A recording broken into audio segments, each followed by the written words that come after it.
What's going on YouTube? JT Reborn here, and welcome back to another edition of my DC comic book reviews. In this video, we're going to be talking about Dark Crisis, issue number 1 of 7. This is a limited event series. This is the big event that Williamson's been building up to ever since Infinite Frontier. It's dealing with the fallout of the death of the Justice League, as the new members of the Justice League have to take over. Fallout's there. Deathstroke becoming like a big monster supervillain again, which, as you know, was like set up in the events of Shadow War Omega. We have the Titans showing up. We have just so much stuff kind of going on in this particular issue.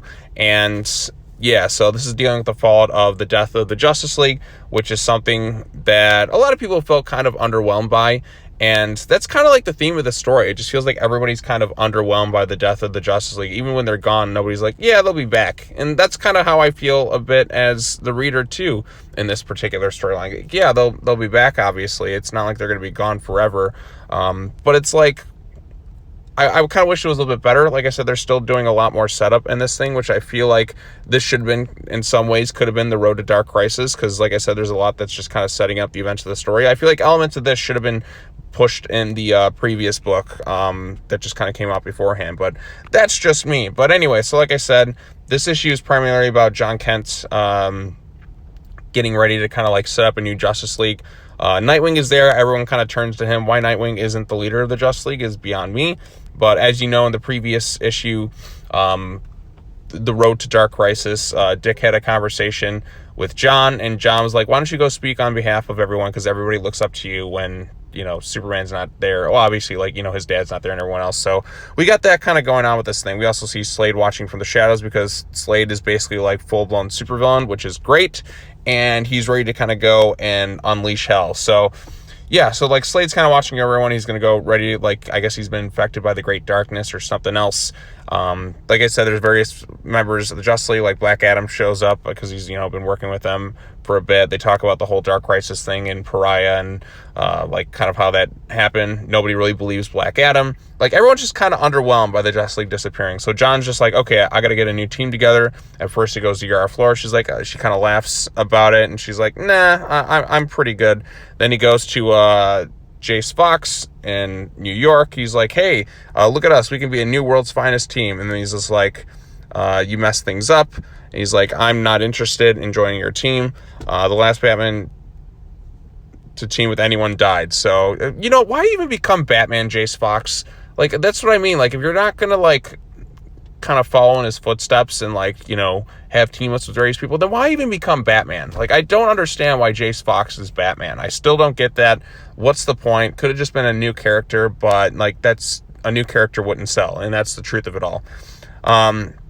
So yeah, John goes to various people to, you know, get them to kind of join up with his new Justice League team. A lot of people are like, really? You want to look for me? He's like, I'm a little bit busy. I'm like, I mean, is this it? Like, the Justice League's gone, and like, he had a memorial, but like, nobody really wants to join. It's kind of like, just kind of belittles the Justice League a little bit. Like, Damian actually said, he's like, yeah, I'll join your time, but like, my father's not dead.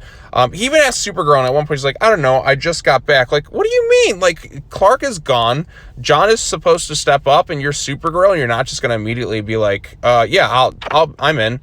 I don't know, like I said, this felt kind of lackluster. And then they also showcased like the new Justice League. We have Killer Frost, you know, Blue Beetle and Booster Gold. Frankenstein's in there. Supergirl's kind of in there. Blue Beetle, Harley Quinn for some reason, Jackson Hyde, and then, you know, Damian and that, Black Adam's there. And then kind of the other thing that happens in this issue is Nightwing's at Titans Academy, and then basically all hell kind of breaks loose. Deathstroke brings in various supervillains to just kind of unleash hell on Titan's Tower. At one point, he pulls the gun out on Beast Boy, and then it's kind of a cliffhanger thing where he shoots him. But if you read Teen Titans Academy, you know that him and Cyborg are just kind of split via an illusion, and nothing really is kind of happening there, so that's going to be kind of their out of it. Although I would be surprised if Slade actually did kill Beast Boy. Like, I'd give them kudos for that if they actually pulled that off, but I know at the end of the day, they're not going to really do that. Although it would be interesting. It would be interesting if they actually pulled something like that off, but they're just not going to. But yeah, Slade is just kind of like super mega villain right now. Then we have Pariah, and he's got the Justice League, and he's like, he's going to use the Justice League to destroy the multiverse for whatever reason. And that's basically where Dark Crisis issue 1 kind of ends. It didn't really wow me. There is some things I like about it that did kind of, like, I mean, I was going into this event just kind of like, another big, like, you know, Death of Crisis event. I wasn't really like all that ecstatic about it kind of going into it, even though I've liked a lot of what Williamson was doing. But it just feels like year after year, we always have like these big events and like having another Crisis thing. And then you don't even have most of the Justice League kind of like at the forefront of it. You have all these new Justice League members that a lot of people weren't really like, yay, like, we really want to see John Kent as the new Superman right now. We really want to see Jace Fox and Yara Flor replace the iconic heroes that we've grown to love, rather than like legacy heroes such as like Dick Grayson and that kind of taking over. But instead we get like this new like future state characters, and like that to me it's just like nobody's really all that interested in that, to be honest. And then plus, like I said, there's a lot of like more setup in this thing. It just didn't really have the wow factor that I was kind of hoping it would after like an issue 1 thing to kind of keep me like really excited and stoked to see kind of where we go from here. There are some good aspects to it that did kind of get to me. Like I said, I like seeing like all the characters kind of come together throughout DC. There is something special about seeing characters you normally wouldn't see interact with each other, just kind of like have interactions with each other. Like there is an exciting factor to crossovers that you don't always typically get when you just kind of have like everyone doing their own stories. There's something like just kind of cool about it, and I like that aspect of it, just kind of seeing everybody come together. It does feel like it's been a minute since literally everyone's been together. So yeah, we've had other stories in that too, focusing on different rosters, but you know, it's nice to see like the whole like DC universe kind of involved again. So like that's the cool aspect of it. But like I said, in terms of like a wow factor for a first issue, didn't really do anything for me. The artwork is spectacular. Like it's really good stuff sprinkled in throughout this entire thing. Just like I said, the weight of the issue, you don't really feel it, and like just kind of like the lack of everyone's interest, like, oh yeah, the Justice League's gone, we just don't care.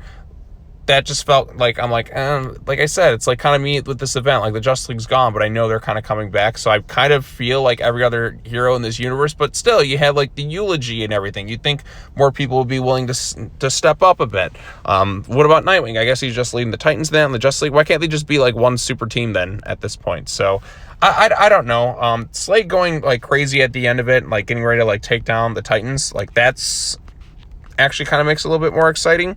We had Chupacabra here, who seemingly is dying, which could be interesting to see if they actually kill off like the Teen Titans Academy cast, which, you know, I wasn't a big fan of that book, as a lot of you who watch my channel know. So if Slade kind of takes out like most of it, like it could lead to something interesting. So we'll see kind of where it goes from here, but it's going to be Nightwing versus Slade in the next issue. And hopefully Dick Grayson is okay, because DC seems to do this thing where they just kind of kill him off multiple times. But yeah, we'll see what happens with that. I'm hoping Nightwing kicks the shit out of Deathstroke. So, because, well, I mean, Slade's been really awful, and he deserves a good ass kicking. So yeah, like I said, Dark Crisis #1.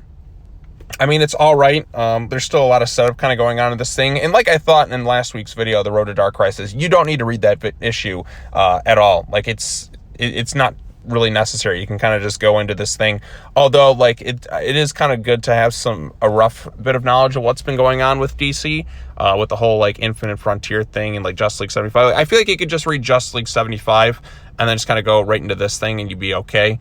But it does like enhance things if you like read like Infinite Frontier and all that stuff kind of going into this thing. But like I said, I feel like more people can kind of just pick up like, okay, Justice League's gone, Deathstroke is this for whatever reason. Although they should have put like some asterisks, like read Shadow War. Maybe they could get some more viewers and traction for that story. But maybe we'll kind of get more information as the series goes on. But you didn't really need to read that preload to Dark Crisis at all to kind of get into this thing. It just kind of sets up maybe like one thing. But other than that, it's just, that wasn't really necessary like I thought it would be. But anyways, if you read Dark Crisis issue 1, what did you think of it? Tell me your thoughts in the comment section down below. Be sure to like this video, share it with your friends, subscribe to the YouTube channel for more content, hit the bell for notifications. And yeah, like I said, we're in Dark Crisis mode now. I also just covered Batman 124, which is also written by Williamson.